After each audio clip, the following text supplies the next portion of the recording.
President Biden's big speech tonight, State of the Union address with Democratic Congresswoman Stacey Plaskett. She represents the U.S. Virgin Islands Congressional District. You may remember from the impeachment committee. Congresswoman Plaskett, thanks very much for being with us. And I want to just ask you, it is a big night for President Biden. We've been talking about the difficulties he's got, given that in our ABC News poll, 41% of Americans tell us they are worse off financially than they were when Joe Biden became president. So what do you want to hear from the president? What can he say to people who are still struggling with inflation and with a tough economy? Sure. While we're aware that the economic growth is up, inflation is down, wages are up, jobs are continuing to grow, and gas prices are down, there are Americans who still continue to feel disenchanted, not affected by it, and without hope. And this is an opportunity for our president to share the tremendous work that he's been doing. Listen, our economy is in a better place. The growth has been monumental. But that doesn't mean that every American feels it, and we're keenly aware of that. And we're working to make sure that that happens through the legislation that has been passed in the last 2 years and the work that needs to be done. I think you're going to hear President Biden talk about finishing the job that he began. And how do we get the unprecedented funding and support, whether it's bringing jobs back to America and the COMPETE and the CHIPS Act, bringing additional infrastructure projects throughout this country through the bipartisan infrastructure plan, or many of the other tremendous bipartisan legislation that he's been able to done, how to get those on the ground to American people so that they can feel better, so that their possibility of growth can extend. People will be looking for that. I'm standing out here as the police cars come by. But let me ask you, the State of the Union is a moment where the president can present certain issues, highlight certain issues. And I understand that Democrats many Democrats planning to wear pins highlighting the police reform issue.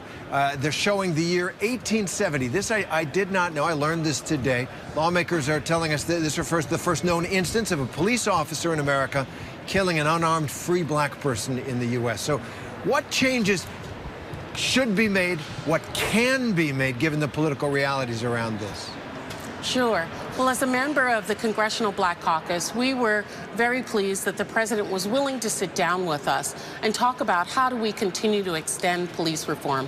How do we continue to give good police officers the tools that they need to combat crime and to thwart bad police officers? I come from a multi-generation law enforcement family. My father was a New York City police officer, my grandfather police officer, uncles, cousins, and they will tell you over and over again that one thing every good cop hates is a bad cop.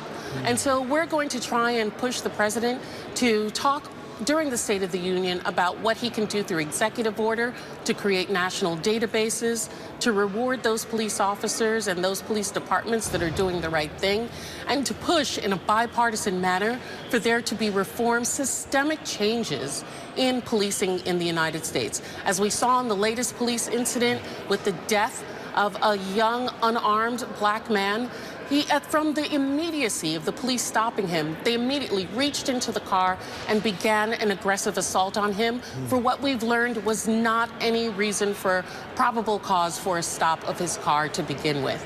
And so the reform of policing needs to take place in this country so that everyone can feel safe in this country when they go out about their business supporting their families.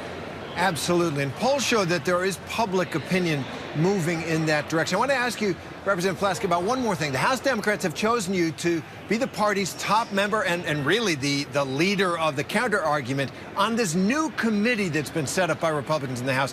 They're sweeping investigation of what they call the weaponization of the federal government, a top priority for the GOP. They want to look into the investigations of Donald Trump. You were part of as I said, of the impeachment committee. What can you do on that committee, the Weaponization of Government Committee, which is, definitely has an agenda to pursue? Sure.